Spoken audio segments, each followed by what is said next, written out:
Mas Mardigu, saya mau tanya nih. Indonesia saat ini kan pivot miring dengan Tiongkok. Itu keuntungan terbanyak adalah personal benefit atau country benefit ya? Sebuah kalimat di awal telepon dari sahabat saya yang saat ini menjadi dosen di kampus kenamaan di negeri Paman Sam membuat saya terdiam. Personal benefit atau country benefit? Astagfirullah, asli saya nggak mikir panjang. Yang saya akhirnya balik bertanya, apa itu country benefit? Country benefit saya coba jelaskan sekilas, katanya kemudian, yaitu sebuah kegiatan ekonomi yang membuat keuntungan multidimensi, seperti neraca perdagangan sebuah negara menjadi naik, cadangan devisa negara naik karena produknya untuk ekspor dengan menerima multinational currency, aset negara bertambah dengan nilai tambah produksi yang tinggi. Tenaga kerja lokal terserap, bahan baku produksi TKDN-nya barang buatan dalam negerinya di atas 90%.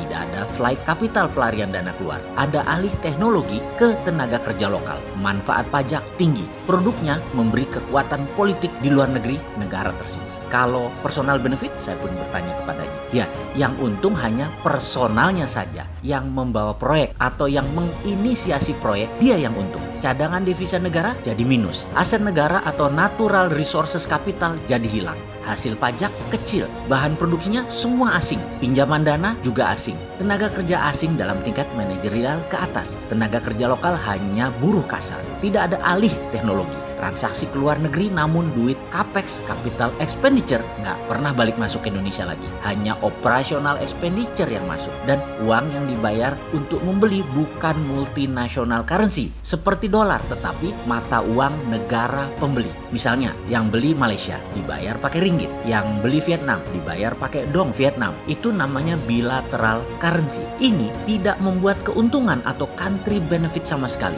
Jadi kembali saya tanya kepada Anda, Mas, investasi yang masuk ke Indonesia banyak yang menguntungkan secara personal benefit atau country benefit? Demikian dosen senior itu bertanya ulang kepada saya. Kepala saya pun langsung melayang ke data-data banyaknya TKA yang memang saat ini tidak bisa digantikan oleh tenaga lokal katanya. Proyek-proyek di Sulawesi, proyek di Kalimantan, di Jawa, di Sumatera yang terutama adalah proyek power plant atau PLTU batubara.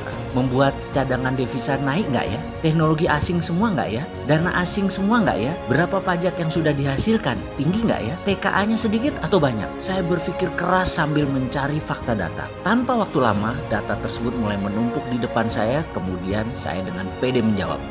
Country benefit, Pak, yang lebih banyak. Nggak ada yang namanya personal benefit di Indonesia saat ini. Semuanya country benefit. Dalam hati saya malas melanjutkan dan membahas. Biar cepet aja. Wah, selamat kalau begitu. Indonesia pasti menjadi negara yang keluar dari masalah resesi yang menimpa banyak negara saat ini. Demikian dia berkata dengan nada riang. Lalu saya ingat video Mas Mardigu 2 bulan yang lalu mengatakan bahwa Juni 50.000 yang terpapar COVID dan Juli akhir 100.000 orang terpapar COVID. Dan itu tepat sekali. Dan saya mau nanya, lalu Anda nggak mau diskusi tentang COVID setelah itu, namun mengatakan Desember bisa 500.000 yang terpapar di Indonesia. Mas Mardigu kemudian selalu berulang-ulang mengatakan, waspadai akhir September, waspadai akhir September. Emang ada apa di akhir September menurut Anda, Mas? Saya jawab perlahan pertanyaannya yang terakhir tersebut. Gini Pak, saya takut perang militer dijalankan. Saya takut November Trump menang Pilpres. Kemudian saya takut Amerika menang perang dengan Tiongkok. Dan saya takut sekali protokol Ghost Fleet dijalankan. Jujur, saya tidak tahu siapa di negara Indonesia saat ini